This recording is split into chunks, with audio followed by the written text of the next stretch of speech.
ನೋಡಿ, life lead ಮಾಡಬೇಕಾದ್ರೆ ನಮ್ಗೆ ಎಷ್ಟೊಂದು ಕ್ವಶನ್ಸ್ ಬರುತ್ತೆ. ಅದೆಲ್ಲದಕ್ಕೂ ಆನ್ಸರ್ ಇದೆ ಭಗವದ್ಗೀತೆಯಲ್ಲಿ ಅಂತ ಹೇಳ್ತಾರೆ. ಬಟ್ ನಮ್ಮಲ್ಲಿ ಎಷ್ಟೊಂದು ಜನಕ್ಕೆ ಭಗವದ್ಗೀತೆ ಪೂರ್ತಿ ಓದೋದಕ್ಕಾಗೋದಿಲ್ಲ, ಮತ್ತು ಅಷ್ಟು ದಪ್ಪ ಬುಕ್ಕು ಓದೋ ಮನಸ್ಸಿರೋದಿಲ್ಲ, ಆ್ಯಂಡ್ ಲ್ಯಾಂಗ್ವೇಜ್ ಕಾಂಪ್ಲಿಕೇಟೆಡ್ ಆಗಿದೆ, ಅರ್ಥ ಮಾಡ್ಕೊಳ್ಳೋದಕ್ಕಾಗೋದಿಲ್ಲ ಅನ್ನೋರಿಗೆ ವಿಷಯನ ಸಿಂಪಲ್ ಆಗಿ ಕೆಲವೇ ನಿಮಿಷದಲ್ಲಿ ಪ್ರತಿಯೊಬ್ಬರಿಗೂ ಅರ್ಥ ಆಗೋಂಗೆ ಹೇಳೋ ಪ್ರಯತ್ನ ನಾನು ಮಾಡ್ತೀನಿ.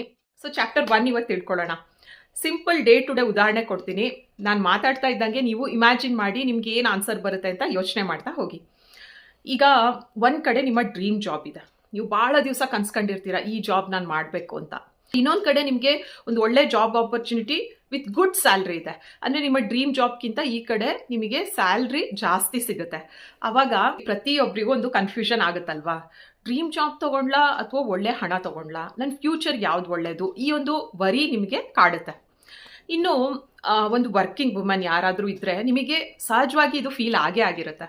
ಸಣ್ಣ ಮಗು ಇನ್ನು 9 ತಿಂಗಳಾಗಿದೆ, ಮನೇಲಿ ಯಾರ ಹತ್ರನೋ ಬಿಟ್ಟು ನೀವು ಕೆಲ್ಸಕ್ಕೆ ಹೋಗ್ಬೇಕಾಗತ್ತೆ. ಆ ಕೆಲ್ಸಕ್ಕೆ ಹೋಗ್ಬೇಕಾದ್ರೆ ನಿಮ್ಗೆ ಏನು ಫೀಲ್ ಆಗುತ್ತೆ ಹೇಳಿ? ಒಂದ್ಸಲಿ ಒಂದು ಗಿಲ್ಟ್ ಕಾಡುತ್ತೆ.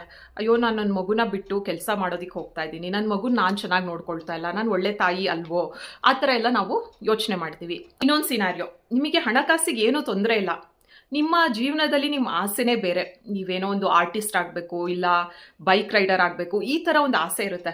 ಬಟ್ ಫ್ಯಾಮಿಲಿಯವ್ರು ಹೇಳ್ತಾರೆ ನೀನು ಫ್ಯಾಮಿಲಿ ಬಿಸ್ನೆಸ್ನ ನೋಡ್ಕೊ ಅಂತ ಹೇಳಿ. ಆವಾಗ ನಿಮಗೆ ಸ್ಟಕ್ ಫೀಲ್ ಆಗುತ್ತೆ, ಫ್ಯಾಮಿಲಿನ ಬೇಜಾರು ಮಾಡೋದಕ್ಕೆ ಆಗೋದಿಲ್ಲ, ಬಟ್ ನಿಮ್ಮ ಒಂದು ಆಸೆ ಕೂಡ ನಿಮಗೆ ಮುಖ್ಯ ಅನಿಸುತ್ತೆ. ನಾನು ಹೇಳಿರೋ ಈ 3 ಉದಾಹರಣೆಯಲ್ಲಿ ಪ್ರತಿಯೊಬ್ಬರಿಗೂ ಕಾಮನ್ ಆಗಿರೋದೇನು? ಕನ್ಫ್ಯೂಷನ್. ಸೊ ಕನ್ಫ್ಯೂಷನ್ ಆಗೋದು ಜೀವನದಲ್ಲಿ ಸಹಜ. ಯಾಕಾಯ್ತು ಇವ್ರಿಗೆ ಕನ್ಫ್ಯೂಷನ್? ಮೊದಲನೇ ಸಿನಾರಿಯೋದಲ್ಲಿ ಫ್ಯೂಚರ್ ಬಗ್ಗೆ ಒಂದು ವರಿ ಇದೆ, ಆನ್ಸೈಟಿ ಇದೆ, ನಾನು ಸೆಲೆಕ್ಟ್ ಮಾಡೋ ಆಪ್ಷನಿಂದ ನನ್ನ ಜೀವನ ಸೆಕ್ಯೂರ್ ಆಗುತ್ತಾ ಅನ್ನೋ ಒಂದು ಯೋಚನೆ ಇದೆ. ಎರಡನೇ ಸಿನಾರಿಯೋದಲ್ಲಿ ತಾಯಿಯಾಗಿ ಒಂದು ಇಮೋಷನ್ಸ್ ಇಲ್ವಾ ಜಾಸ್ತಿ ಇದೆ, ಆ ಇಮೋಷನ್ಸಿಂದ ಅವ್ರಿಗೆ ಕನ್ಫ್ಯೂಷನ್ ಅರೈಸ್ ಆಗುತ್ತೆ. ಇನ್ನು 3ನೇ ಸಿನಾರಿಯೋದಲ್ಲಿ ಎಲ್ಲದೂ ಚೆನ್ನಾಗಿದ್ದು ಕೆಲವೊಮ್ಮೆ ಸ್ಟಕ್ ಆಗೋಗ್ತೀವಿ.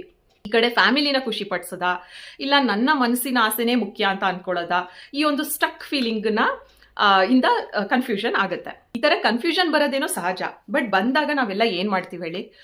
3ನೇ ವ್ಯಕ್ತಿ ಮೇಲೆ ಡಿಪೆಂಡ್ ಆಗ್ತೀವಿ. ನನಗೆ ಈ ಥರ ಕನ್ಫ್ಯೂಷನ್ ಇದೆ, ನಾನು ಇದನ್ನ ಸೆಲೆಕ್ಟ್ ಮಾಡಲಾ ಅಂತ ಇನ್ನೊಬ್ಬರಿಂದ ಒಂದು ಆನ್ಸರ್ನ ಎಕ್ಸ್ಪೆಕ್ಟ್ ಮಾಡ್ತೀವಿ. ಇದು ಸರಿನಾ? ಅಥವಾ ಕನ್ಫ್ಯೂಷನ್ ಆದಾಗ ನಾವು ಅದನ್ನ ಹೇಗೆ ಹ್ಯಾಂಡಲ್ ಮಾಡಬೇಕು ಅಂತ ಚಾಪ್ಟರ್ 2ನಲ್ಲಿ ತಿಳಿಸಿದ್ದಾರೆ. ಅದನ್ನು ನಾನು ನಿಮಗೆ ಮುಂದಿನ ವಿಡಿಯೋದಲ್ಲಿ ತಿಳಿಸ್ತೀನಿ. ನಿಮ್ಮ ಜೀವನದಲ್ಲಿ ಯಾವುದೇ ರೀತಿ ಗೊಂದಲಗಳಿರ್ಬೋದು ಅಥವಾ ಪ್ರಶ್ನೆಗಳಿರ್ಬೋದು, ಅದಕ್ಕೆ ಇದರಲ್ಲಿ ಆನ್ಸರ್ ಇದ್ದೇ ಇರುತ್ತೆ, ಬಟ್ ಸೂಕ್ಷ್ಮವಾಗಿ ನೀವು ಅದನ್ನ ಅರ್ಥ ಮಾಡ್ಕೋಬೇಕಷ್ಟೆ. ಸೊ ಮುಂದಿನ ವಿಡಿಯೋದಲ್ಲಿ ಮತ್ತೆ ಸಿಗ್ತೀನಿ. Stay tuned.